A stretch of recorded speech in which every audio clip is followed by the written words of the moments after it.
खबर उत्तराखंड से। उत्तराखंड के मदरसों पर सीएम धामी का बड़ा बयान सामने आया है। स्टेट मदरसा बोर्ड को खत्म किया गया है, धामी कह रहे हैं, और कहा कि इन जगहों को जिहादी सोच का अड्डा बनने से रोका। बांटने वाली सोच रोकने के लिए मदरसा बोर्ड खत्म किया है। इन मदरसों में स्टैंडर्ड एजुकेशन सिलेबस नाफिज होगा।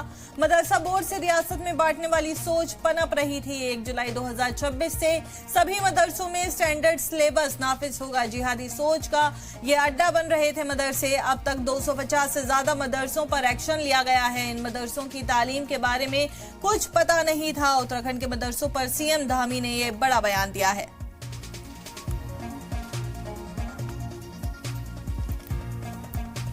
उत्तराखंड के मदरसों पर सीएम धामी ने कहा कि स्टेट मदरसा बोर्ड को खत्म किया गया। इन जगहों को जिहादी सोच का अड्डा बनने से रोका गया। बांटने वाली सोच रोकने के लिए मदरसा बोर्ड खत्म किया। इन मदरसों में स्टैंडर्ड एजुकेशन सिलेबस नाफिज होगा। मदरसा बोर्ड से रियासत में बांटने वाली सोच पनप रही थी। 1 जुलाई 2026 से सभी मदरसों में स्टैंडर्ड सिलेबस नाफिज होगा। जिहादी सोच का अड्डा बन रहे थे ये मदरसे। अब तक 250 से ज्यादा मदरसों पर एक्शन लिया गया है। इन मदरसों की तालीम के बारे में कुछ पता नहीं था।